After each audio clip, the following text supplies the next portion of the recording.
안녕하세요. 이번 시간에는 25년도 기출문제 풀이를 같이 풀어보는 시간을 가져보도록 하겠습니다. 이제부터 시작되는 기출문제 풀이이기 때문에 조금 더 집중해서 봐주시면 좋을 것 같습니다. 그럼 1번부터 보도록 할게요. 1번은 우리 OT 때 같이 풀어봤던 문제가 되겠습니다. 그래서 OT 보셨던 분들은 어렵지 않게 보실 수 있을 것 같고요. 만약에 OT를 보시지 않고 지금이 첫 강의다라고 하신 분들은 지금부터 잘 봐주시면 되겠습니다. 11층의 건물에 옥내 소화전 7개, 옥외 소화전 3개가 설치되어 있을 때 필요한 수원의 양을 구해보도록 하겠습니다. 우리 소화전 어떤 종류가 설치되어 있어요? 첫 번째 옥내 소화전, 두 번째 옥외 소화전 해서 두 가지가 설치되어 있어요.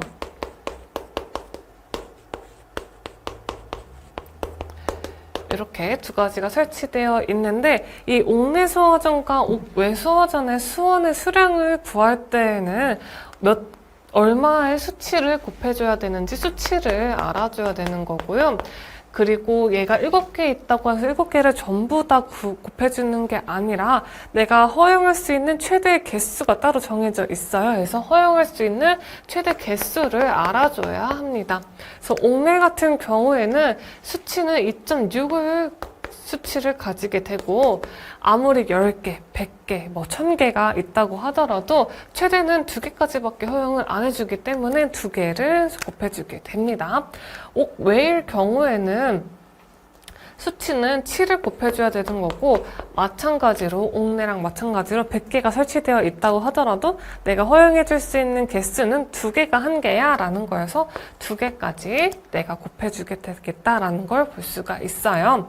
그래서 옥내 같은 경우에는 2.6 곱하기 2인데 이 친구를 그냥 외우기에는 조금 무리가 있기 때문에 이런 식으로 외우게 됩니다. 네, 이런 육개장 해가지고 옥내는 2.6을 곱해주고 최대는 2개를 내가 허용을 해주는구나 라는 거고 옥외는 야, 왜 이렇게 칠칠해? 라고 외워줘 보도록 하겠습니다. 그래서 옥외에는 최대는 2개이고 수원의 수량 곱할 때는 7m 세제곱이에요. 단위가 미터 세제곱을 곱해줘야 되겠다라는 걸 볼 수가 있습니다. 미터 제곱을 하지 않는 이유는 무엇입니까? 라고 한다면 미터 제곱은 면적이잖아요. 근데 수원의 수량은 어떻게 되는 겁니까? 물에 대해 부피를 구하는 거기 때문에 부피는 미터 세제곱으로 나타나게 되는 거죠. 미터 세제곱의 단위를 쓰게 되는 거고요. 그래서 옥내부터 보자라고 한다면 2.6 곱하기 2를 해주기 때문에 5.2 미터 세제곱이 되는 거고 옥외일 경우에는 74미터 세제곱이다 라는 게 되는 거죠. 총 필요한 수원의 수량은 2개를 더해주면 되기 때문에 15 더하기 5.2를 해준 19.2 미터 세제곱 1번이 정답이 되겠다라는 겁니다. 근데 이 친구가 만약에 30층에서 49층인 경우랑 50층 이상인 경우에 대해서는 또 이렇게 다르게 기준을 가지게 되거든요. 만약에 30층부터 49층에 소화전이 설치가 되어 있다라고 한다면 5.1을 곱해주게 되는 거고 이때는 최대 5개까지 허용을 해주게 됩니다.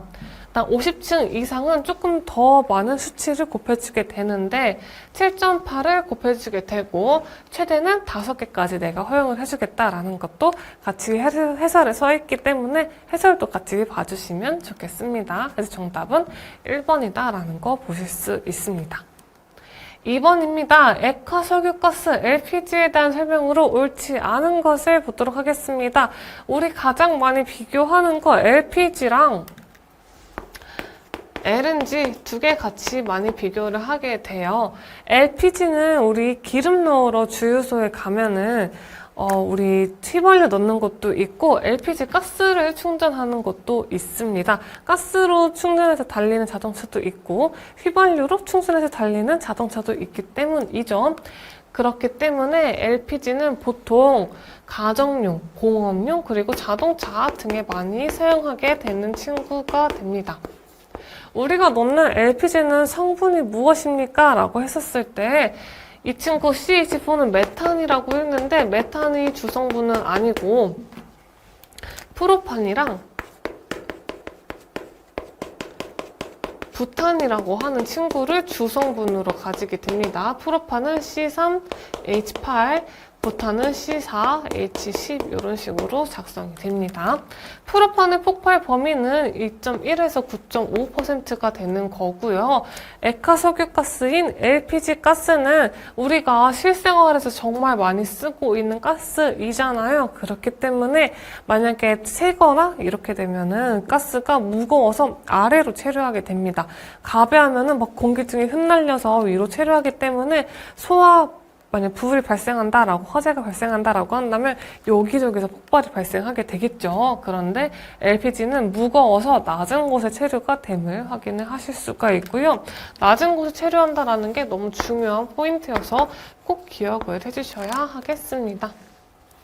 자, 이런 식으로 간단하게 잠깐 봤고요. LPG랑 LNG랑 본격적으로 비교하는 표가 이렇게 따로 나와 있어요. 그래서 여러분들 해설을 같이 보시면은 액화석유가스인 LPG는 프로판과 부탄을 주성분으로 가지고 있고 LNG는 메탄을 주성분으로 가지고 있습니다. 그리고 우리 LPG 가스 충전소다라는 것도 많이 봤기 때문에 우리 실생활에서 많이 쓰이는 가정용, 공업용, 자동차 연료용으로 많이 쓰이고요. 액화석유가스는 도시가스로 많이 쓰이게 됩니다. 비중은 LPG는 우리 자동차 같은 거 세울 때 어떻게 돼요? 여기저기 흩날리면 안 되기 때문에 낮은 곳에 체류하게 돼서 무겁다라는 거고, LNG는 도시가스는 좀 가벼운 특징이 있어서 천장 쪽에 체류가 되겠습니다. 금방금 날아다니는 성질을 가지고 있어요. 폭발 범위로는 프로판 아까 봤었죠. 2.1에서 9.5를 가지고 있다라는 거고, 중요하게 시험에서 제일 잘 나오는 부분은 우리 주성분과 그 다음에 비중이 잘 나옵니다. 어떤 비중이냐고 하면은 비중 퍼센트도 중요하겠지만 낮은 곳에 체류하는지 높은 곳에 천장 속에 체류하는지 이 부분이 더 중요하기 때문에 제가 체크해드린 부분 위주로 꼭 잘 봐주시면 되겠습니다. 정답은 1번이다 라는 걸 볼 수가 있습니다. 3번입니다. 100만원 이하의 벌금에 해당하지 않는 것을 보도록 하겠습니다.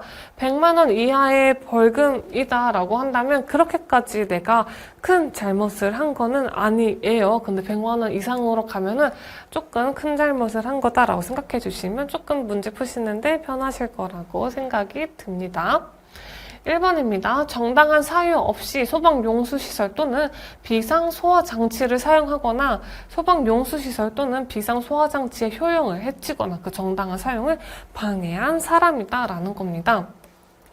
불이 났어요. 막 불이 이렇게 활활 타고 있는데 불을 끄기 위해서 내가 막 소화전을 끌고 와서 불을 끄려고 딱 했는데 물이 안 나오네. 물이 왜 안 나오냐라고 봤었을 때 호스가 망가져 있다라는 이런 사실을 발견하게 돼요. 그러면 불은 점점 크게 확산돼서 타는 성질을 가지고 있기 때문에 점점 확산돼서 막 불이 커지게 되고 있는데 나는 옥외소화전을 사용하고 싶은데 옥내소화전이나 옥외소화전을 사용하고 싶은데 호스가 고장이 나서 아예 불을 끌 수가 없는 거예요. 그래서 초기 소화에 실패해서 결국에는 불이 너무 많이 커져버려서 건물을 다 태워버린다라는 경우로도 갈 수가 있기 때문에 이러한 경우에는 100만 원 이하의 벌금으로는 택도 없겠죠. 우리 벌금이 세면 셀수록 다시는 안 해야겠다라고 생각을 하기 때문에 100만 원 이하의 벌금이 아니라 5년 이하의 징역 또는 5천만 원 이하의 벌금을 물게 되는 것입니다. 그래서 100만 원 이하의 벌금에 해당하는 것은 내가 소방대가 도착할 때까지 너무 무서워요. 그래서 숨어있느니라 불을 끄거나 불이 번지지 않게 조치를 할 수 없는 경우이거나 그 다음에 정당한 사유 없이 내가 개폐장치에 조작을 할 수가 없어요. 방해를 해버렸어요. 라는 경우. 그리고 너무 무서워서 피난명령을 들었는데 우왕좌왕하느니라 잘 못 도망갔어요. 잘 피난을 못했어요. 이런 경우가 100만 원 이하의 벌금에 해당됨을 볼 수가 있습니다. 4번입니다. 대수선에 해당하지 않는 것을 보도록 할 거고요. 일단 쉽게 볼 수 있는 팁은 대수선은 몇 글자입니까? 대수선 3글자이죠.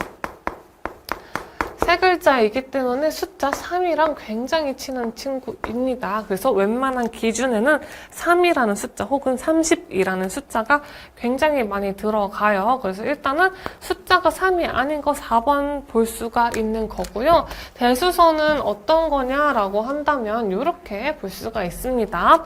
대수선이다라고 함은 내력벽을 증설 또는 해체하거나 그 벽면적을 30m² 이상 수선 또는 변경하는 것, 기둥을 증설 또는 해체하거나 3개 이상 변경 수선하는 것, 볼을 증설 또는 해체할 때 3개 이상 수선 또는 변경하는 것, 이런 식으로 해서 숫자 3이랑 굉장히 친한 친구들이에요. 그런데 우리 아까 방금 문제에서 봤었을 때 어땠어요? 숫자 3 대신에 2가 있었기 때문에 정답은 4번이다. 이런 식으로 쉽게 문제를 풀어보실 수가 있습니다.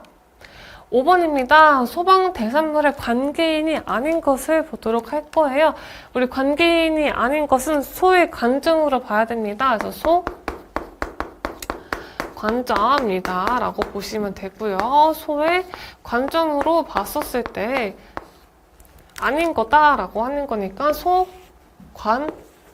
점 빼면은 감독자가 정답이다 라는 걸 볼 수가 있습니다. 따라서 소방 대상물의 관계인은 관리자, 점유자, 소유자, 내가 이 건물을 가지고 있고 점유하고 있고 혹은 관리하는 사람이 소방 대상물의 관계인이다 라는 걸 볼 수가 있습니다. 그래서 앞글자만 따와서 소의 관점이에요. 소관점으로 외우시면 됩니다.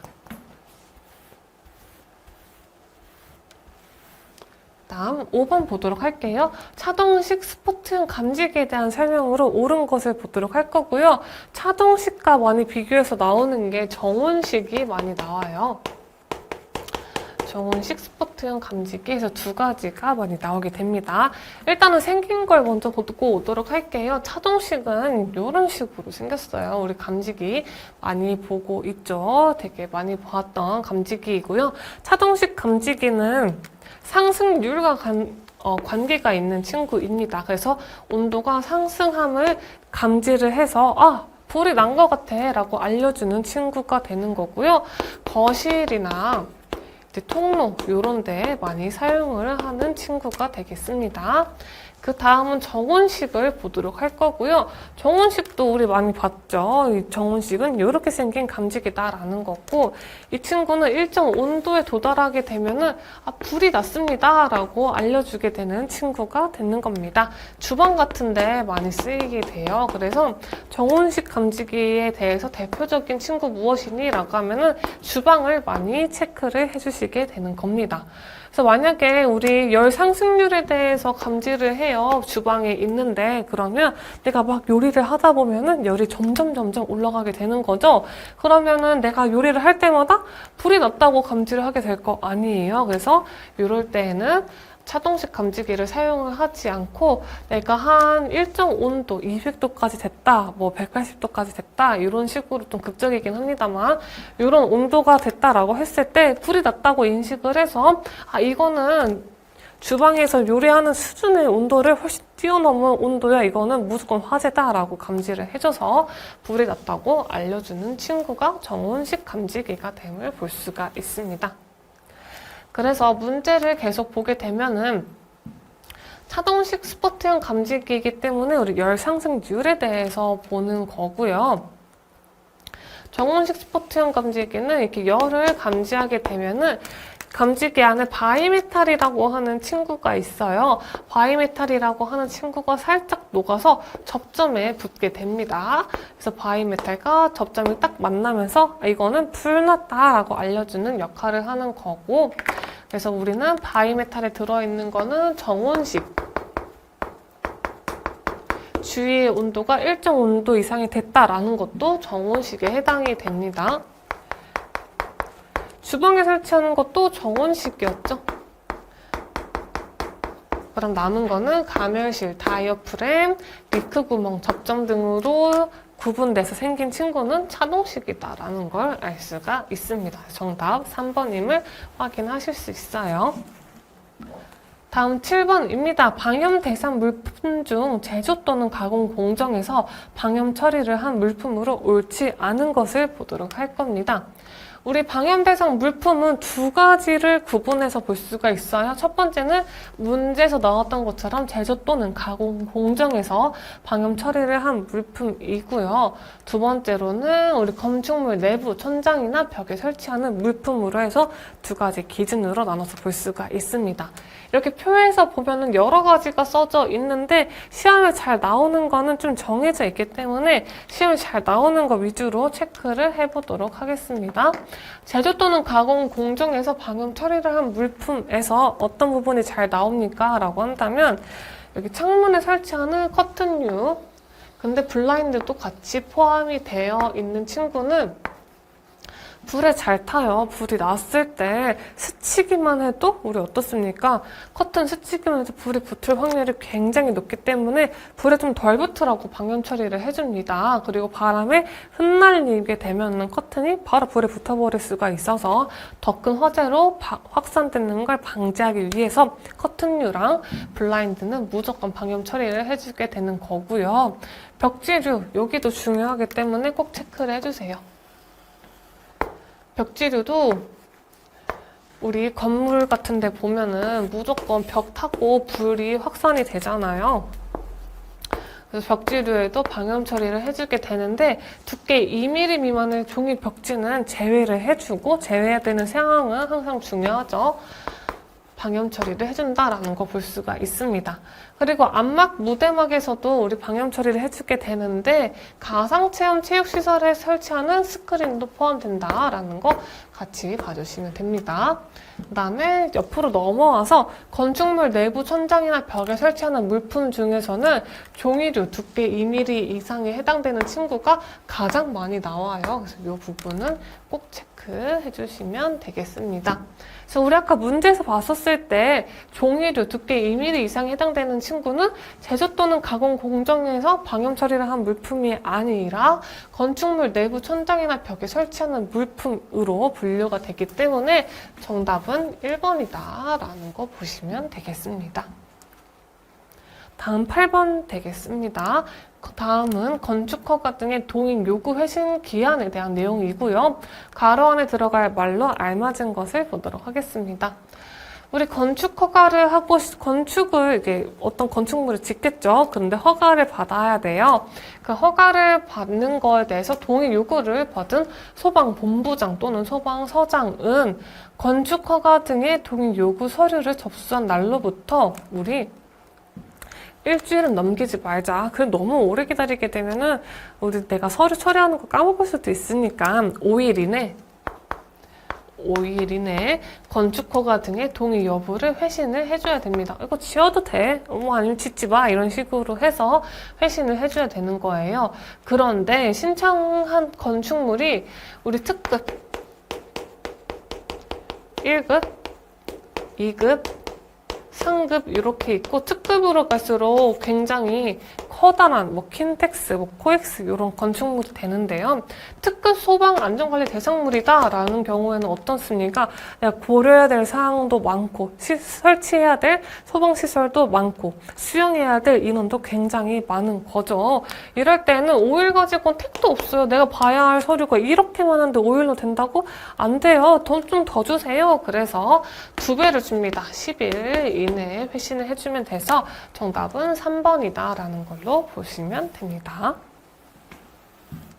다음 9번입니다. 방화구역 설치 기준 중에 스프링클러 설비, 기타 이와 유사한 자동식 소화 설비를 설치한 10층 이하의 층은 바닥 면적 몇 미터 제곱 이내마다 구획해야 되는가? 라고 물어봤어요. 여기서 일단은 중요하게 봐야 되는 부분은 스프링클러 설비 설치했냐라는 거 중요하게 봐주시면 되고요. 그 다음에 층수를 중요하게 봐주시면 되겠습니다. 그래서 우리는 층수에 따라서 바닥 면적이 나눠져요.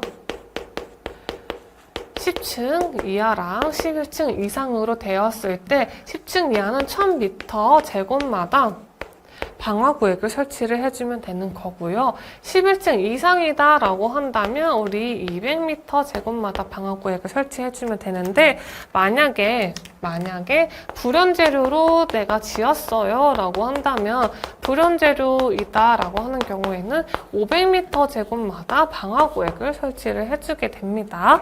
그리고 스프링클러 설비가 설치가 되었어요 라고 한다면 스프링클러 설비가 설치되었다라고 해주면 우리 이 각각 해당되는 면적에다가 곱하기 3배를 해주면 되겠습니다. 그러면 나는 10층 이하의 층에 설치되어 있으니까 우리 소방 구획은 1000m 제곱마다 방화구획을 설치를 해주는 거고, 그런데 스프링클러 설비까지 설치되어 있으니까 곱하기 3배를 해주면 되겠네? 그러면 1000 곱하기 3인 3000m 제곱마다 나는 방화구획을 설치를 해주면 되겠구나 라는 걸 보실 수가 있습니다. 그래서 이렇게 잠깐 지워보고 여러분들 해설에 있는 거 우리 이론 잠깐 같이 봐볼까요? 라고 한다면 이런 식으로 우리 볼 수가 있어요.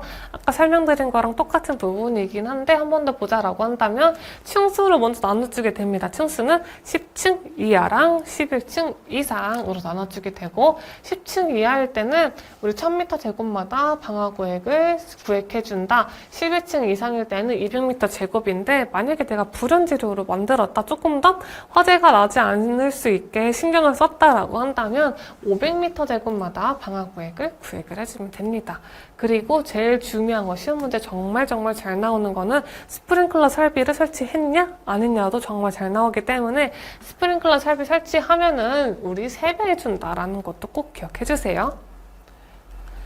다음 10번입니다. 연기의 수평 방향 확산 속도로 오른 것을 보겠습니다. 우리 연기는 수평으로도 확산이 되고요. 수직으로도 확산이 됩니다. 그래서 이런 식으로 보시면 되는데 수평은 느려요. 느려. 그다음에 수직은 빠릅니다. 빨라. 이렇게 보면 돼요. 그래서 우리 연기는 위로 올라갈수록 수직으로 될수록 빨리 가고요.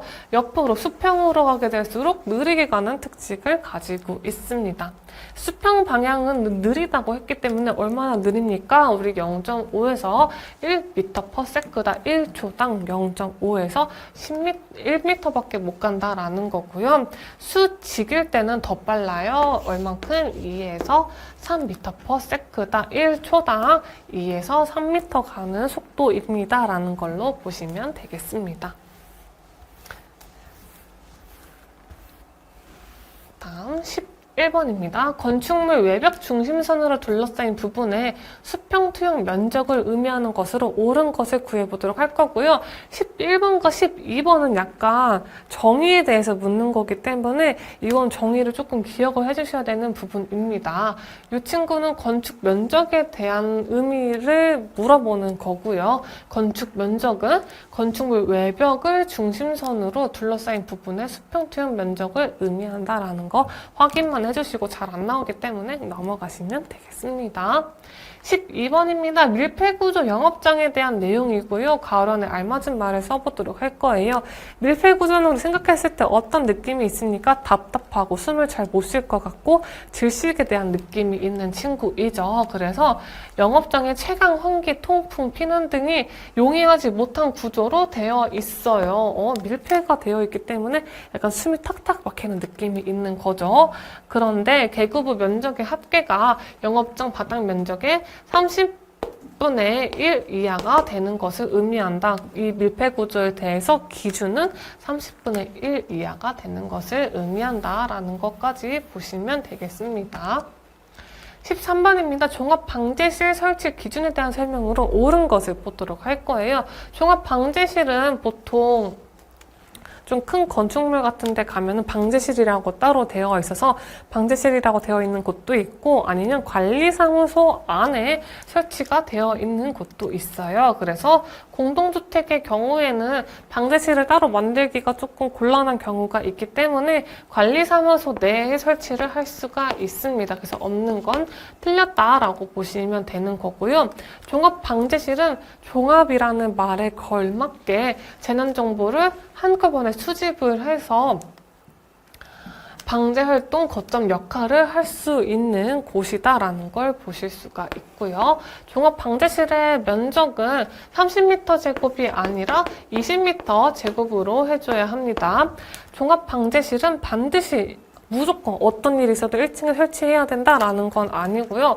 원칙적으로는 피난층이랑 1층에 설치를 하지만 일대 설치를 못하는 경우에는 다른 곳에 설치를 또 해볼 수도 있는 것이다라는 거 보시면 됩니다. 그래서 옳은 것은 1번이 되는 것이죠. 14번입니다. 소방안전관리자로 옳은 것을, 여기 설명하고 있는 소방안전관리자로 옳은 것을 한번 보도록 할게요. 소방설비기사나 소방설비산업기사 자격증을 가지고 있는 사람은 어떤 소방안전관리자로 선임이 될 수 있습니까? 라는 거잖아요. 우리 소방설비기사랑 소방설비산업기사를 가지고 있으면 1급 소방안전관리자의 자격수첩을 받을 수가 있어요.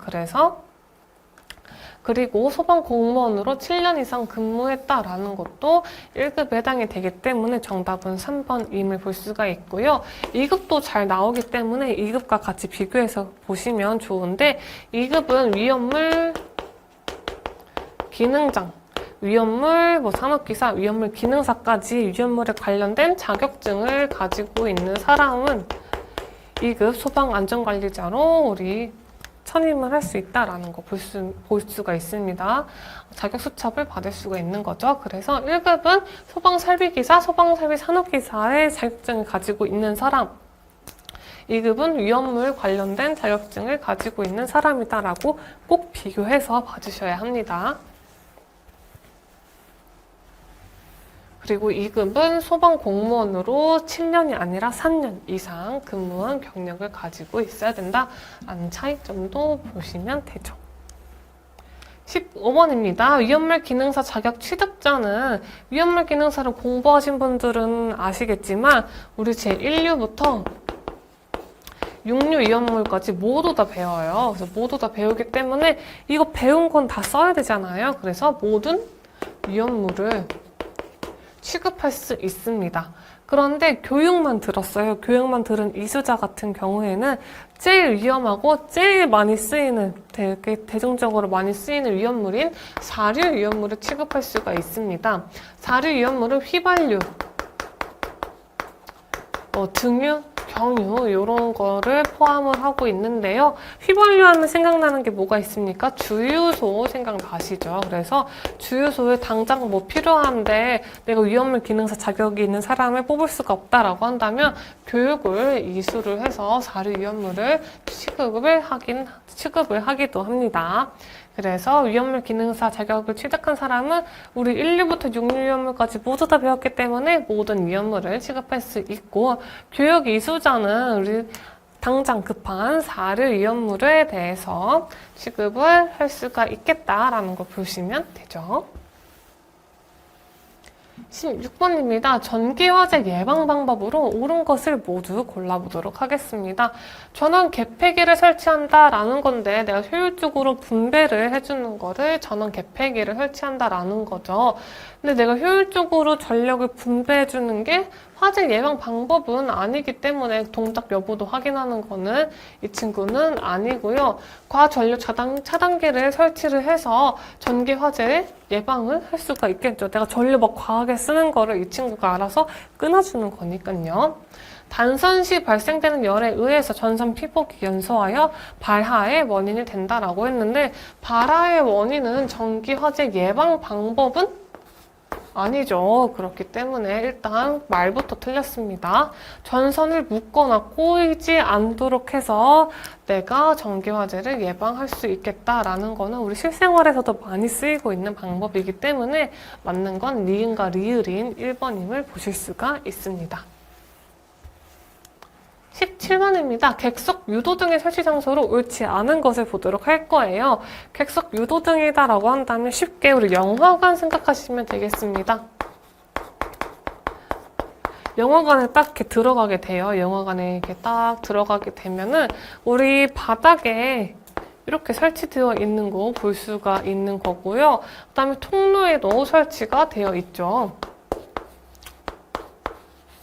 그리고 벽에도 설치가 되어 있는 걸 볼 수가 있는데 만약에 영화관 천장에 설치가 되어 있다고 생각해 봅시다. 영화관 천장에 막 불빛이 번쩍번쩍 나요. 내가 지금 한창 집중해야 되는 시간인데 천장에서 반딧불도 아닌 게 막 번쩍번쩍 되고 있다라고 한다면 영화에 집중을 할 수가 없겠죠. 그래서 천장에 설치하지 않는다라는 식으로 이해를 해주시면 좀 많이 쉽게 문제를 푸실 수가 있습니다. 영화관 생각하시면 쉽게 문제 풀어보실 수 있는 문제입니다. 다음 18번 보도록 하겠습니다. 위험물별 특성으로 틀린 것을 보도록 하겠습니다. 우리 1류부터 6류 위험물까지 있기 때문에 간단하게 어떤 특징이 있는 위험물인지 한번 짚어보도록 할게요. 1류부터 6류까지를 잠깐 써보겠습니다. 1류 2류, 3류, 4류, 5류, 6류 이렇게 있죠. 1류 위험물은 산화성 고체의 특징을 가지고 있는 친구예요. 산소를 포함하고 있어서 산소 공급원의 역할을 합니다. 2류 위험물은 가연성 고체입니다. 가연성 고체이기 때문에 마그네슘 같은 친구들이 여기 들어가요. 가연물의 역할을 하고요. 3류 위험물은 자기 반응성 및 금수성 물질로 공기 중에 나와 있을 때 연소하는 친구, 그리고 물과 닿았을 때 발화하는 친구로 구성이 되어 있습니다. 4류 위험물은 인화성 액체입니다. 아까 앞에서도 봤던 것처럼 휘발유, 경유, 등유 같은 친구들이 4류 위험물에 해당이 되는 거고요. 5류 위험물은 자기 반응성 물질입니다. 자기 반응성 물질로 산소를 포함하고 있어서 산소 공급원의 역할도 하지만 가연물의 역할도 하는 친구가 5류 위험물이고요. 마지막으로 제6류 위험물은 1류는 산화성 고체였는데 이 친구는 산화성 액체다라는 걸 볼 수 있습니다. 이 특징들을 가지고 문제를 보자라고 한다면 1류 위험물은 산화성 고체이고 산소를 가지고 있기 때문에 산소를 방출하기도 하는 산소 공급원의 역할을 하죠. 2류 위험물은 가연성 고체이죠. 그래서 연소 시 유독가스가 발생합니다. 대표적으로 금속분, 철분, 마그네슘 같은 친구들이 들어있습니다. 4류 위험물은 인화성 액체이고 휘발유 같은 친구들이 해당이 되며 기름이기 때문에 물로서 소화하게 되면 연소면이 확대가 되겠죠. 그래서 물로 소화가 어렵습니다. 6류 위험물은 산화성 액체이기 때문에 틀린 건 4번이다라는 거 보시면 돼요. 1류부터 6류 위험물까지의 우리 이름은 좀 자주 볼 수 있는 친구들이기 때문에 같이 잘 정리해 두시면 좋겠습니다. 19번입니다. 열 전달의 설명 중 화재에서 화염의 접촉 없이 화염의 접촉이 없어도 연소가 확산되는 현상은 복사에 대한 내용이고요. 여러분들 지금 보고 계시는 문제집 해설이 조금 잘못되어 있습니다. 그래서 전도랑 복사를 바꿔서 봐주시면 되겠습니다. 오류를 드려서 여러분들 보시는데 불편을 드린 점 정말 죄송합니다. 그래서 화염의 접촉 없이 연소가 확산되는 현상은 복사다라는 거 보시면 됩니다. 20번입니다. 화재의 성장 단계로 옳은 것을 보도록 할 거예요. 우리 약간 사람의 성장 단계를 생각하면은 같이 사람의 성장 단계를 생각하면서 같이 보면 좋을 것 같은데요. 건물의 화재도 비슷합니다. 초기에 불꽃이 막 이렇게 생겨났어요. 아기가 생겨났듯이 생겨났다가 막 성장기를 거칩니다. 불꽃이 점점 막 커가게 되는 거예요. 사람도 마찬가지로 성장기를 거치게 되겠죠. 그리고 제일 화려하게 피는 시기인 최성기에 가게 됩니다. 사람도 우리 어른이 막 되어가고 있는 거잖아요. 최성기에 거치다가 힘을 다했어요. 그래서 힘을 다했기 때문에 불이 점점 꺼지게 되면 관세기에 들어가게 된다라는 걸 볼 수가 있습니다. 그래서 건물의 화재 성장 단계는 초기, 성장기, 최성기, 감세기에 해당이 되는 1번이다라는 거 볼 수가 있습니다. 21번입니다. 가연성 물질의 구비 조건으로 옳지 않은 것을 보도록 할 거예요. 가연물이다 라고 하면 내가 연소가 잘 되는 물질이다, 불에 잘 타는 물질이다 라는 걸로 보시면 되고요. 내가 어떻게 하면 불에 잘 탈 수 있는 물질이 되겠는가 라고 물어보는 문제인 거죠. 그래서 표면적이 넓어야 합니다. 표면적이 작은 것보다 넓은 게 산소랑 만날 확률이 많기 때문에 연소가 잘 되는 거고요. 따라서 나는 산소랑 만날 확률이 높아야 하는 친구이기 때문에 산소랑 어색하면 안 되겠죠? 산소랑은 친해야 됩니다. 그래서 친화력이 작은 게 아니라 커야 한다라는 거고, 내가 몸에 열이 많으면 많을수록 작은 불에도 쉽게 열이 잘 날 수가 있겠죠. 그래서 열을 다른 사람에게 막 주어서 내가 시원해지는 게 아니라 열 전도율을 내가 열 전달을 잘 안 해서 열을 많이 가지고 있어야 된다라는 의미입니다. 그래서 열 전도율은 작아야 한다라는 거 별표 쳐주셔야 되는데 이 친구가 정답으로도 많이 나오기 때문에 열 전도율에 대한 거는 꼭 별표 치고 봐주셔야 합니다. 활성화 에너지가 작아야 합니다. 작은 것에도, 작은 반응에도 금방금방 불이 붙는 성질이 활성화 에너지입니다. 그래서 활성화 에너지가 작으면 작을수록 작은 반응에도 쉽게 불이 붙는다라는 걸 볼 수가 있어요. 활성화 에너지가 크다라고 한다면 많은 반응을 통해야지 내가 불이 붙는 거기 때문에 활성화 에너지는 작아야 합니다. 틀린 것은 난 산소랑 친해야 되는 친구이어야 되잖아요. 그래서 틀린 건 2번임을 볼 수가 있죠. 22번입니다. 경계구역에 대한 내용으로 옳은 것을 보도록 하겠습니다.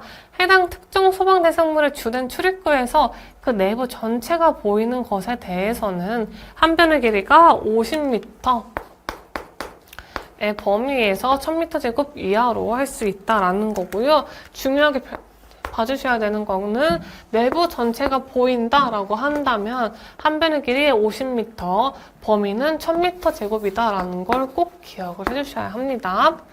경계구역은 둘 이상의 건축물에 미치지 않아야 한다라는 것도 별표 치고 봐주셔야 하는 거고요. 시험 문제에 다 정답으로 출제가 되었던 친구들이기 때문에 출제가 되었던 부분은 한 번씩 꼭 중요하게 봐주셔야 되잖아요. 별표가 쳤던 부분은 꼭 중요하게 봐주셔야 됩니다. 그리고 경계구역이 우리 둘 이상 용도에 미치지 않아야 된다라는 건 아니어서 3번은 틀렸고요. 1번도 아까 50m였으니까 틀렸죠.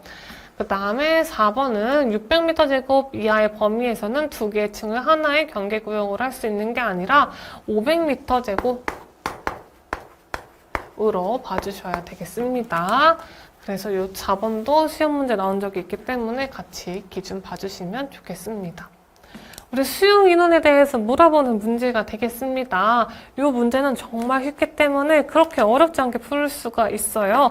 어떻게 풀어보는 겁니까? 라고 한다면 내가 1인용 침대가 15개가 있고 2인용 침대가 20개가 있다라고 하면 내가 1인용 15개에 2인용 20개가 있고 종업원이 2명이 있으니까 내가 총 수용할 수 있는 사람은 15명, 40명, 2명이어서 57명을 내가 수용할 수 있겠다라는 거죠. 진짜 어렵지 않게 빨리 풀어볼 수 있는 문제였습니다. 24번입니다. 지하 연계 복합 건축물에 해당하는 것을 보도록 할게요. 지하 연계 복합 건축물이란 두 가지 기준으로 나눠서 보실 수가 있는데 첫 번째는 11층 이상이거나 그 다음에 우리 수용 인원이 5,000명 이상인 건축물에 해당이 되는 거고요.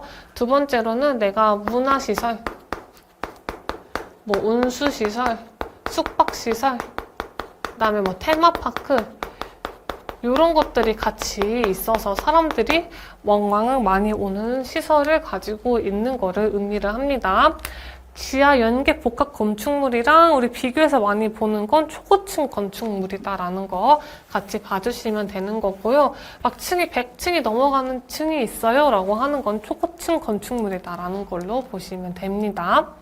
따라서 우리 지하 연계 복합 건축물을 볼 건데 우리는 11층 이상이어야 하고 수용 인원이 5,000명 이상이어야 하기 때문에 근데 여기선 지상 11층이 안 넘어서 B는 해당이 되지 않아요. 그래서 우리 지상 11층에 있고 그다음에 수용 인원이 5,000명 이상인 이 A랑 C가 지하 연계 복합 건축물의 대상이 되는 거고요. 그냥 높이가 높다라는 거는 우리 초고층 건축물에 해당하는 기준이어서 D는 해당이 되지가 않습니다. 그래서 A랑 C 건축물인 3번이 정답임을 보시면 되겠습니다. 25번입니다. 사료연물은 우리 휘발유 같은 거 생각하자고 했었죠. 기름 생각하시면 됩니다. 이 기름의 공통적인 특징으로 옳은 것을 골라보자 라는 문제가 되는 거고요. TNT는 트라이나이트로톨루엔이라고 하는 친구이고 트라이나이트로톨루엔은 오류위험물에 해당이 되는 친구여서 1번은 틀렸습니다. 기름은 물보다 가볍죠. 가볍기 때문에 이렇게 컵이 있다라고 한다면 물 위에 동동 떠다니는 특징을 가지고 있습니다. 증기는 반대로 공기보다 무거워서 아래로 체류하는 특징을 가지고 있어요. 증기는 공기와 혼합되게 되면 연소도 일어나고 폭발까지 일어나는 아주 위험한 물질입니다. 자기반응성 물질 아니라 인화성 액체이죠. 정답은 옳은 것을 골라야 되기 때문에 3번 구해주시면 되겠습니다. 26번입니다. 습식 스프링클러 설비 점검 그림이 이렇게 있네요. 우리 상태로 옳지 않은 것을 보도록 하겠습니다. 이 문제는 진짜 쉬운 문제예요. 거의 거저주는 문제라고 생각하시면 되는데 왜냐면 습식과 건식에서는 우리 스프링클러 설비 습식과 건식에서는 감지기를 사용하지 않기 때문에 감지기 들어있다라고 하면은 무조건 정답 4번이다라고 구해주시면 되겠습니다. 그래서 이거는 정말 쉽게 꿀팁으로 풀 수 있는 문제였습니다. 27번입니다. 소화 활동 설비 종류를 모두 골라보도록 하겠습니다. 소화 활동 설비라 하면 어떤 것입니까? 내가 소화 화재 진압도 하고 인명구조 사람도 구할 수 있는 소화를 도와주는 소화 활동을 도와주는 설비다라고 보시면 되고요. 화재 진압도 하고 인명구조도 하는 우리 종류는 어떤 게 있습니까? 라고 했을 때 비상 콘센트 설비다. 화재가 발생했을 때 사람이 대피할 수 있는 비상 조명등이 막 켜지죠? 그런 비상 조명등에 내가 전력을 공급해주는 설비 혹은 제연 설비. 제연 설비는 연기가 막 발생하잖아요. 화재가 발생했을 때 연기가 발생하게 되는데 그 연기를 바깥으로 배출해주고 외부에 있는 공기를 안으로 들여보내주는 설비를 제연 설비라고 합니다. 따라서 화재에 의한 연기를 배출해줌으로써 화재 진압에 조금 더 도움이 되고 그리고 연기가 바깥으로 나가니까 어때요? 앞이 잘 보여서 사람들이 대피, 피난을 할 수가 있는 거죠. 소화활동 설비의 종류는 디귿과 미음인 4번임을 볼 수가 있고요. 이렇게 법적으로 정해져 있습니다. 연결 송수관 설비, 연결 살수 설비, 우리가 정답으로 봤던 재연 설비, 비상 콘센트 설비, 그리고 무선 통신 보조 설비, 연소 방지 설비가 있음을 확인하시면 됩니다. 28번입니다. 응급처치 일반 원칙으로 옳은 곳을 모두 골라보도록 하겠습니다. 우리 응급처치에 대해서는 긴박한 상황에서 막 이루어지는 처치이죠. 환자의 안전을 최우선으로 하는 게 아니라 구조자의 안전을 최우선으로 합니다. 그렇기 때문에 좀 의외죠. 구조자의 안전을 최우선으로 해서 내가 한 명이라도 더 구할 수 있도록 하는 상황을 만들어주는 거고요. 사전에 보호자나 당사자의 동의를 얻어서 실시를 해야 합니다. 환자 상태를 관찰하고 모든 손상을 발견을 해서 처치를 해줘요. 근데 내가 잘 모르겠어요. 이 사람이 여기가 부러진 건지 아니면 화상을 입은 건지 잘 모르겠는 처치는 괜히 애매하게 하다가 덧날 수가 있잖아요. 불확실한 처치는 하면 안 됩니다. 119 구급차와 사설 구급차는 이송거리, 환자 수 등과 관계없이 무료다라고 하는데 우리 사설 구급차 같은 경우에는 이분들도 유지보수도 해야 되고 월급도 나가야 되잖아요. 그래서 거리에 따라서 요금이 징수가 됩니다. 그래서 무료이다라는 건 해당이 되지 않습니다. 그래서 옳은 것은 니은과 디귿인 2번이 정답임을 보실 수가 있습니다. 이렇게 생긴 소화기를 점검을 했는데 내가 소화기에 대해서 압력 표시를 조금 더 확대를 해서 본 그림이라고 보시면 되겠습니다. 압력에 대해서는 여기 저압, 그 다음에 정상, 그리고 고압 이렇게 세 가지로 나타나 있고요. 정상은 녹색으로 표시가 되어 있어요. 근데 우리 화살표가 정상에 있기 때문에 지금 이 그림은 내가 압력이 정상이다라는 걸 보여주는 그림입니다. 압력 정상이다라는 걸 보여주는 그림이고요.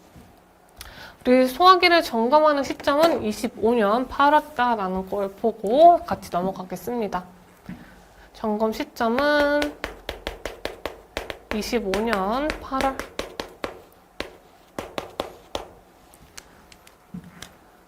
보게 되면은 우리 매월 1회 이상 우리 정상으로 바늘이 위치해 있는지 점검한다. 그리고 소화기는 태양의 직사 고온다습의 장소를 피해야 하고 사용 시에는 바람을 마주보게 되면은 소화 약재가 나한테 오죠. 그래서 바람을 등지고 방사를 해야 한다. 사람을 향해서 쏘는 건 아니죠. 이건 불을 향해서 쏘는 거기 때문에 사람을 향해서 방사하면 안 된다라는 것입니다. 이 친구는 제1 인산 암모늄을 사용하고 있고요. 제조 연월은 2007년 10월에 만들어졌습니다. 소화기는 평균 10년을 사용하게 됩니다. 그래서 10년을 사용하게 되면은 10월 동안 2017년 약 10월까지 사용을 하게 되는데 내가 이 친구를 점검하고 있는 시점은 25년도이잖아요. 2017년도보다 훨씬 지난 시점이죠. 그래서 이 친구는 웬만하면 폐기를 해줘야 하는 친구다라는 걸 볼 수가 있습니다. 지시 압력계 우리 아까 가운데 녹색 범위에 잘 있었기 때문에 점검 결과는 양호합니다. 10년 동안 잘 사용한 거냐라고 했는데 2017년도까지 유통기한인데 2025년도에 점검을 하고 있기 때문에 2017년도보다 훨씬 지난 시점이죠. 그래서 이 친구는 지금 존재하기에 좀 애매한 친구인데 있어서 X 표시를 해주고요. 분량 내용으로는 내용 연수가 훨씬 초과가 되었다라는 걸 보시면 되겠습니다.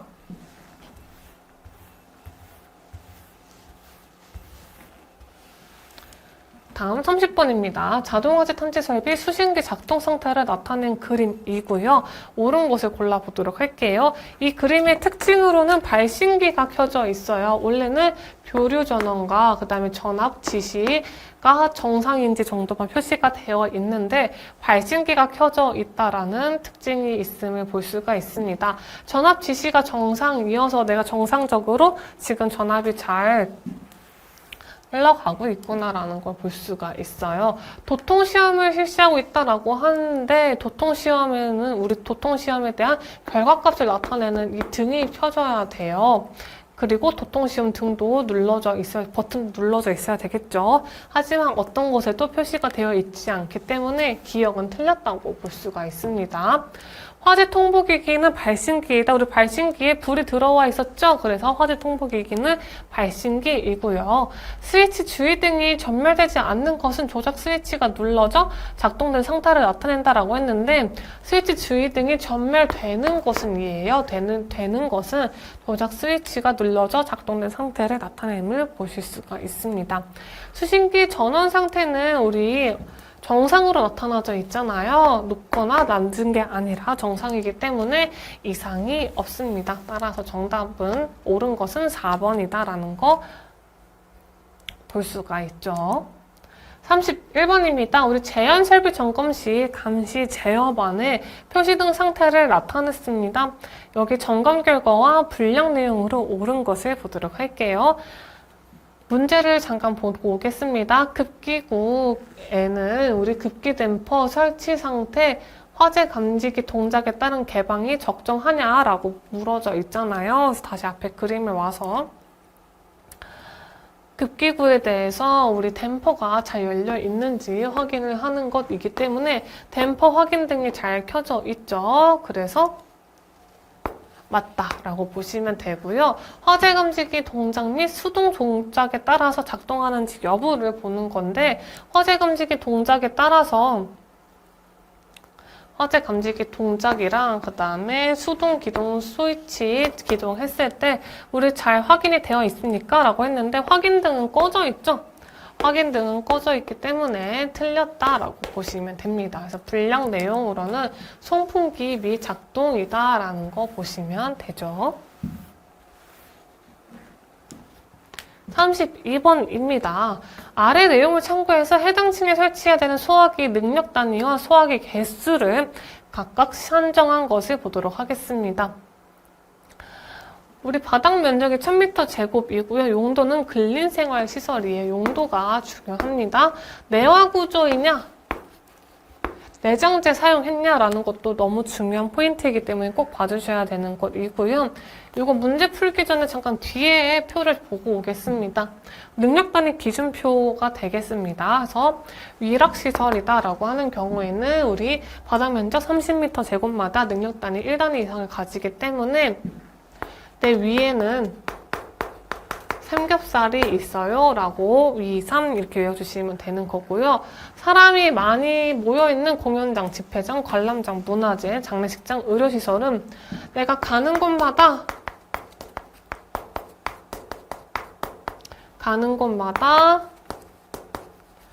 50 이내라고 외워주시면 되겠습니다. 가는 곳마다 50 이내. 그래서 사람이 많은 곳은 50m 제곱의 능력 단위 1단위 이상, 50m 제곱마다 능력 단위 1단위 이상을 가지게 되는 거고요. 이렇게 글씨가 많이 써져 있지만 시험에 잘 나오는 부분은 근린생활시설, 운수시설, 노유자시설, 업무시설 이렇게 네 가지가 잘 나옵니다. 그래서 이렇게 네 가지에 대해서는 100m 제곱마다 능력 단위 1단위 이상이다라는 거, 그 밖에는 200m 제곱마다 능력 단위 1단위 이상이다라고 보시면 되겠습니다. 앞에서 우리 내화 구조 나왔고 그 다음에 우리 불연제를 사용했다라는 거에는 2배를 해야 함을 보시면 돼요. 2배도 너무 중요한 부분이기 때문에 꼭 별표 쳐서 봐주셔야 합니다. 여튼 문제에서는 근린생활시설에 대해서 봤기 때문에 근린생활시설은 우리 100이죠. 100m 제곱마다 능력 단위 1단위 이상을 가지게 된다라는 거 볼 수가 있습니다. 다시 앞으로 넘어가서 우리 능력 단위를 먼저 보자라고 하면은 능력 단위는 내가 근린생활시설이기 때문에 100m 제곱마다 있고요. 내장재 불연재료 썼고 내화 구조이기 때문에 2배를 해주게 되죠. 면적에. 그리고 바닥 면적은 1000m 제곱이니까 나눠주게 되면은 5단위가 나오게 됩니다. 그리고 소화기 개수를 보면은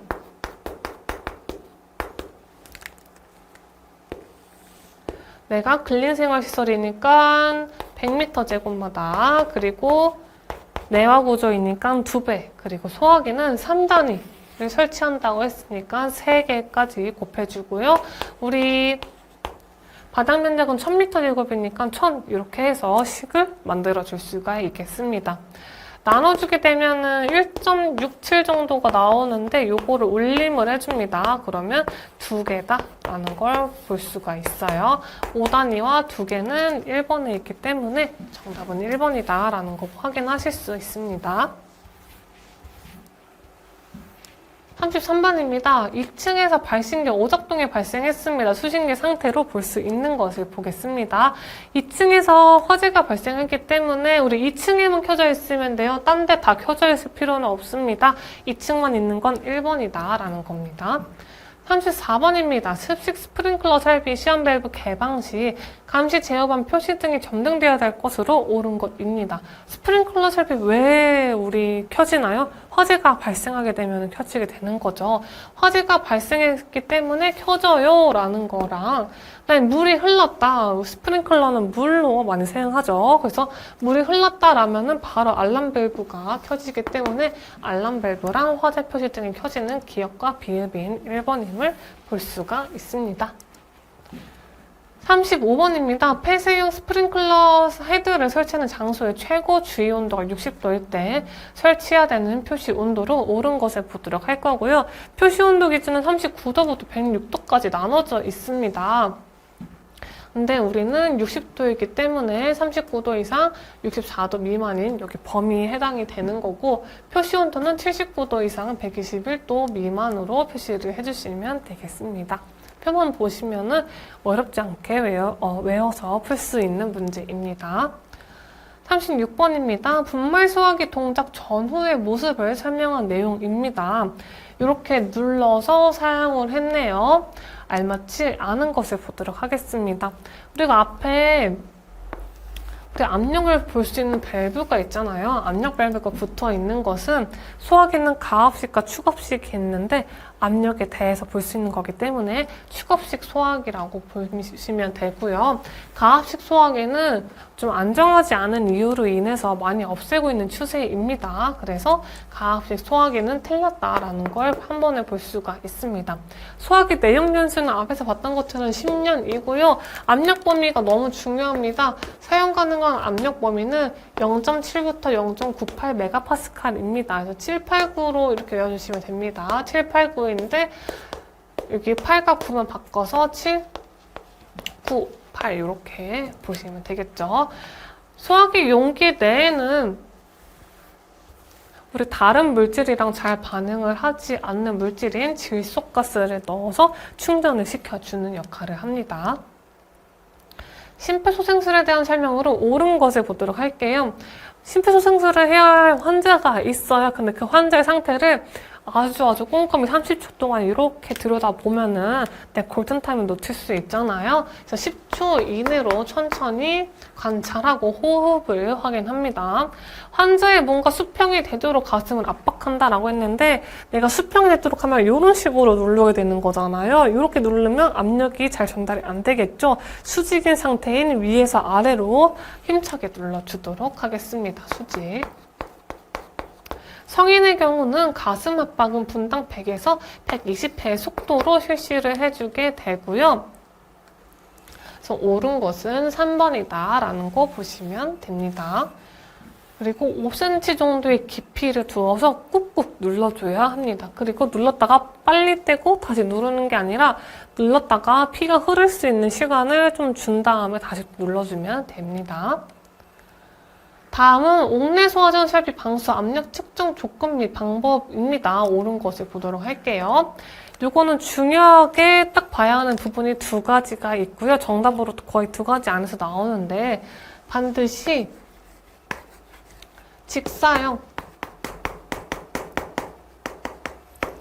직사형 관창을 이용해서 측정을 해야 되는 거고요. 측정기는 노즐 선단에서 근접에 우리 노즐 구경의 2분의 1입니다. 으로 측정을 해주면 되겠습니다. 그래서 1번과 2번 위주로만 봐주시면 되는 거고 맞은 건 2번이 됩니다. 정답으로도 제일 많이 출제되고 있는 부분이에요. 39번입니다. 가스기 소화설비 점검 전 안전조치를 순서대로 나열한 것을 보도록 하겠습니다. 우리 항상 마지막에 와야 되는 것은 안전핀을 제거하는 부분이 마지막에 와야 돼요. 내가 어떤 행위를 막 하고 나서 나 이제 끝났다. 이제는 안전하다라는 거에 대한 내용이기 때문에 안전핀이 맨 마지막에 와야 돼서 1번과 4번은 알맞지 않고요. 맨 첫 번째로는 우리 연결된 조작 동간을 분리하는 것으로 시작이 됩니다. 그 다음에 감시 제어반에 대해서 연동 정지를 해주고 내가 진짜 원하는 작업인 솔레노이드 밸브를 분리해서 마지막에 안전핀까지 제거해주는 작업 순서인 2번이 됨을 볼 수가 있습니다. 40번입니다. 소방계획의 수립 절차는 4단계로 구성이 되어 있어요. 근데 2단계에 해당하는 위험 환경 분석에 대한 내용으로 알맞은 것을 구해보도록 하겠습니다. 우리 위험환경 분석에 대한 내용이 제일 많이 나오고 있고요. 위험환경 분석에는 어떤 내용이 들어있는지를 아는 게 제일 중요합니다. 이름에 걸맞게 우리 위험한 환경을 분석하기 전에 이게 어떤 환경인지 위험한 건지 식별을 먼저 해줘야 되는 거죠. 분석을 해야 되기 때문에 분석하고 평가를 해주고 여기서 끝나는 게 아니라 우리 위험환경 경감 대책을 수립을 해주도록 합니다. 그래서 기억과 니은, 리을인 3번이 해당이 됨을 보실 수 있습니다. 41번입니다. 제연구역 아까 연기 화재 났을 때 연기를 배출하는 설비라고 했었죠. 차압에 대한 설명으로 옳지 않은 것을 보도록 할 거고요. 계단실 출입문의 개방력은 110N이고 힘에 대한 단위입니다. 초과해야 계단실로 연기가 유입되지 않는다라고 했는데 내가 문을 갑자기 한 번에 팍 하고 세게 열게 되면 어때요? 바람이 슝 하고 나타나게 되잖아요. 그래서 바람이 슝 하고 오면서 공기가 안으로 유입되는 거죠. 그래서 힘이 세면 셀수록 어때요? 연기가 유입될 확률이 높아지기 때문에 초과가 아니라 우리 이하로 해야 한다라는 걸 알 수가 있어서 틀린 건 1번임을 보시면 됩니다. 42번입니다. 우리 주요구조부가 내화구조이고 가나다와 같은 크기의 실이 이렇게 나타나 있어요. 그래서 우리가 중요하게 봐야 되는 부분은 어떤 감지기이냐? 차동식 스포트형 감지기이고 이 중에서 2종으로 설치를 했다고 합니다. 그리고 앞에서 우리 내화구조로 설치가 되어 있다라고 되어 있고요. 높이는 4m 미만인 3.5m다라는 걸 중요하게 봐줘야 합니다. 여기서 내가 필요한 감지기의 최소 수량을 구해보자라는 거죠. 우리 감지기 최소 수량 구하는 문제에서 제일 많이 나오는 부분이 차동식 스포트형 감지기 2종에 대한 부분이고요. 이 친구에 대해서 우리 3.5m니까 4m 미만이고 내화 구조로 되어 있을 때 감지기 설치 유효 면적이 70m 제곱이다라는 이 부분이 제일 많이 나옵니다. 이 부분 위주로 꼭 체크해 주셔야 합니다. 별표 한 10개 쳐주셔도 돼요. 자, 우리는 차동식 스포트형 2종이고 3.5m인데 내화 구조로 설치되어 있으니까 감지기 설치 유효 면적은 70m 제곱이네 라는 걸 알 수가 있습니다. 그래서 앞으로 다시 와서 가나다에 대해서 한번 보도록 할게요. 가는 면적이 어떻게 됩니까? 5 곱하기 10이죠. 5 곱하기 10으로 되어 있고요. 70으로 나눠줍니다. 나는 어떻습니까? 나도 5 곱하기 10으로 되어 있고요. 70으로 나눠줍니다. 그리고 다에 대해서 보겠습니다. 다는 길이가 굉장히 길죠. 10과 10을 더해져 있는 상태로 우리 가로가 이루어져 있네요. 20m고 세로는 5m이죠. 20 곱하기 5고 다시 70으로 나눠주게 되겠습니다. 얘는 0. 얼마이잖아요. 50이니까 0. 얼마 얘도 0.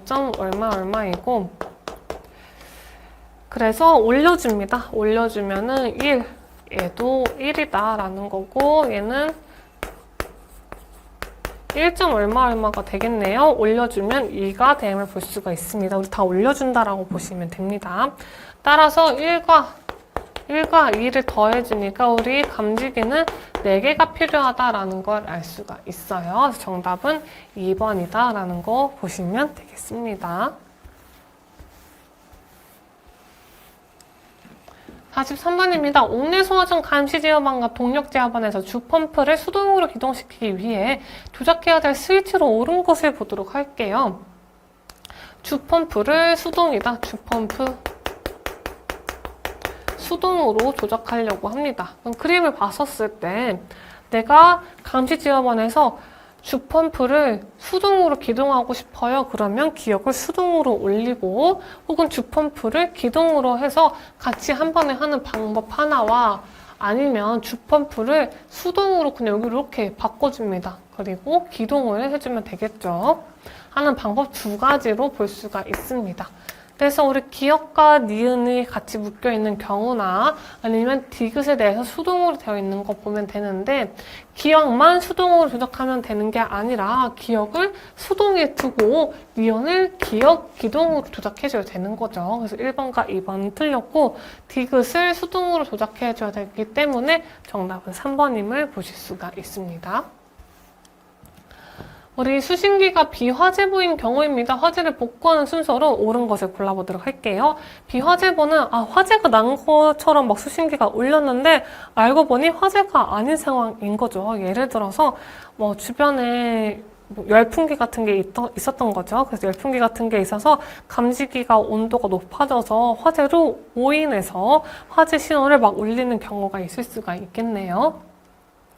그래서 그런 경우에는 막 삐용삐용하고 음향장치가 아주 크게 울리기 때문에 막 뛰어가서 수신기를 한번 봅니다.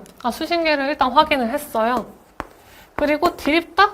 시끄러우니까 음향장치부터 정지하는 게 아니라 진짜 화재가 날 수도 있었던 거잖아요. 그래서 실제 화재 여부를 확인을 하러 갑니다. 기역과 리얼, 그리고 실제 화재 여부를 확인을 했고 그제서야 뭐야 이거 진짜 불 아니네 라고 하는 거잖아요. 그래서 음향장치 시끄러우니까 일단 꺼둡니다. 꺼두고 이제 꺼뒀기 때문에 내가 비화재보에 대해서 원인을 제거를 해줍니다. 그래야 나중에 수신기 정상으로 작동시켰을 때 다시 음향장치가 울리지 않겠죠. 원인을 제거해줍니다. 그리고 수신기를 정상 복구해줘요. 그 다음에 후에 음향장치까지 복구해주면 되는 순서로 보시면 되겠습니다. 맨 마지막이 음향장치에 대한 내용입니다. 시끄러웠기 때문에 맨 마지막에 음향장치 복구해준다라는 거 보시면 돼요. 45번입니다. 우리 소방계획의 주요 원리 중 가로 안에 들어갈 내용으로 알맞은 것을 보도록 하겠습니다. 우리 모든 형태의 위험을 포함합니다. 모든 형태. 모든 거기 때문에 모든 재난의 전주기적 위험을 평가하는 거죠. 그래서 모든 거는 종합적인 거여서 종합적 안전관리라고 보시면 됩니다. 어렵지 않은 문제이죠. 그래서 우리 소방계획의 주요 원리는 종합적 안전관리, 통합적 안전관리, 지속적 발전 모델 3가지가 나오는데 제일 많이 나오는 건 종합적 안전관리다라는 거 꼭 확인해 주시면 되겠습니다. 46번입니다. 우리 피난 행동 요령에 대한 설명이고요. 가로 안에 들어갈 내용으로 알맞지 않은 것을 보겠습니다. 우리 엘리베이터는 절대로 이용하면 안 돼요. 그래서 엘리베이터 이용하지 말고 계단 이용해야 되는 거죠. 불 났을 때. 출입문을 열기 전에 손잡이를 확인을 해줘야 합니다. 그래서 손잡이를 그냥 한 번에 뻑 잡게 되면은 너무 뜨거웠을 때 화상을 입을 수가 있어서 내가 지금 이게 잡을 만한 온도인지 손잡이를 확인을 해줘야 하는 거죠. 아래층으로 대피할 수 없을 때는 최후의 수단으로 옥상을 갑니다. 그래서 따따따따따 그거 하는 거 아시죠? 그거 대피해서 하시면 되고요. 아파트의 경우에는 세대 밖으로 나가기 어려울 경우에는 세대 사이에 설치된 우리 문이 있어요. 경량, 방화문 같은 경량 칸막이를 부셔서 옆으로 나가면 되겠습니다. 틀린 것은 우리 손잡이를 확인하는 거지 내가 문 밖으로 나갈 때 천장 확인하는 건 아니어서 2번임을 볼 수가 있습니다. 다음은 47번입니다. 소방대상물 설치 장소별 피난기구 적응성에 대한 설명으로 옳은 것을 보도록 하겠습니다. 얘도 굉장히 잘 나오기 때문에 여러분들 해설에 있는 표 잘 봐주시면 되겠고요. 문제를 한번 풀어보면은 다중이용업소로 영업장의 위치가 1층인 경우에는 미끄럼대, 구조대, 피난사다리 등의 적응성이 있다라고 했는데 굳이 내가 1층인데 미끄럼대 뭐 타고 내려가는 거잖아요. 미끄럼대를 설치할 이유는 없는 거죠. 구조대, 피난사다리도 마찬가지입니다. 의료시설 중 2번실이 있는 3층에는 승강식 피난기가 적응성이 있습니다. 그래서 정답은 2번이고요. 노유자 시설의 4층에는 미끄럼대가 적응성이 있다라고 했는데 노유자는 노인이나 어린이가 사용하는 시설이고 4층은 꽤 높은 높이죠. 거기서 미끄럼틀같이 생긴 걸 막 타고 내려와요. 근데 어린이는 너무 가볍기 때문에 튕겨 날아갈 수가 있어요. 그래서 미끄럼대를 사용할 수가 없고요. 의료시설 중 입원실이 있다라고 하는 3층 이상 10층 이하의 층에는 완강기가 적응성이 있다라고 하는데 완강기는 레버 같은 거 타고 내려가는 거예요. 환자가 몸이 아파서 입원했는데 내가 막 레버 같은 거 맺고 내려갈 수가 있습니까? 안 되죠. 그래서 완강기도 적응성이 없음을 보실 수 있습니다. 그래서 이렇게 되어 있는 거 잘 확인해 주셔야 합니다. 48번입니다. 예비전원 시험을 시행한 결과 아래와 같은 수신기 표시등이 점등이 되어 있습니다. 조치사항으로 옳은 것을 보도록 할게요. 봤을 때 우리 교류전환과 전압지시 등 정상은 잘 맞아요. 근데 예비전원 감시에 불이 들어와 있음을 볼 수가 있는 거죠. 따라서 예비전원 감시 등을 꺼줘야 되겠죠? 어떻게 꺼줍니까? 예비전원 불량 여부를 확인을 해서 꺼주게 되는 보실 수가 있고요. 예비전원 시험 스위치에 대해서 확인 등은 없기 때문에 3번은 확인할 수가 없습니다. 다음은 주펌프, 충압펌프 기동점과 정지점 중 가장 낮은 값을 가지는 것을 보도록 할 거예요. 얘는 잘 나오지 않는 부분이기 때문에 이런 게 있구나 정도 보시면 되는데 정지점과 기동점으로 해서 주펌프와 충압펌프를 나눠서 볼 수가 있어요. 그래서 정지점에 대해서 주펌프의 경우보다 충압펌프의 경우가 더 낮게 설치가 되어 있고요. 기동점에 대해서는 우리 주펌프 기동점보다 충압펌프가 더 높게 설치가 되어 있습니다. 그래서 가장 낮은 값을 구하는 것은 주펌프의 기동점이다라는 거 확인해 보시면 되겠습니다. 우리 다음 분말 소화기 주성분 약제를 보도록 할 건데요. ABC라고 써져 있어요. ABC라고 써져 있는 거는 딱 하나밖에 없습니다. 제3종 분말 소화 약제이고요. 1종부터 4종까지 있어요. 근데 각각 적응성이 있는 친구들은 BC, BC고 혼자 3종만 ABC에 적응성이 있단 말이죠. 이 ABC는 각각 어떤 의미입니까? 라고 했을 때 화재를 나타내는 기호입니다. 그래서 A에는 일반화재, B에는 유류화재, C에는 전기화재, D에는 금속화재다라는 거 보시면 되고 내가 지금 ABC에 적응성이 있다고 했으니까 일반화재, 유류화재, 전기화재에 대해서 불을 끌 수 있습니다. 라는 걸 나타내는 겁니다. 3중에 해당되는 분말 소화 약제는 제1 인산암모늄이에요. 인산암모늄이고요. 제1종은 탄산수소 나트륨, 2종은 탄산수소 칼륨이 됨을 볼 수 있습니다. 4종은 잘 안 나오니까 그냥 이런 게 있구나 정도 보시면 됩니다. 따라서 우리 ABC에 적응성이 있는 소화약제는 제3종 분말 소화약제인 인산암모늄이고 1번과 같이 작성이 됨을 보시면 되겠습니다. 그래서 여기까지 해서 25년도 거 우리 처음 회차를 같이 풀어봤는데요. 처음이라 조금 많이 꼼꼼히 봐서 시간이 좀 많이 오래 걸렸습니다. 그래서 앞으로 한두 해 정도는 조금 더 자세하고 천천히 보도록 할 거고 나머지 부분에 대해서는 실제 시험에서 어떻게 푸는지 요령 위주로 알려드릴 거기 때문에 시간이 조금 짧아질 수 있다는 점 확인해 주시면 되겠습니다. 너무 고생 많으셨고 다음 시간에 뵙겠습니다. 감사합니다.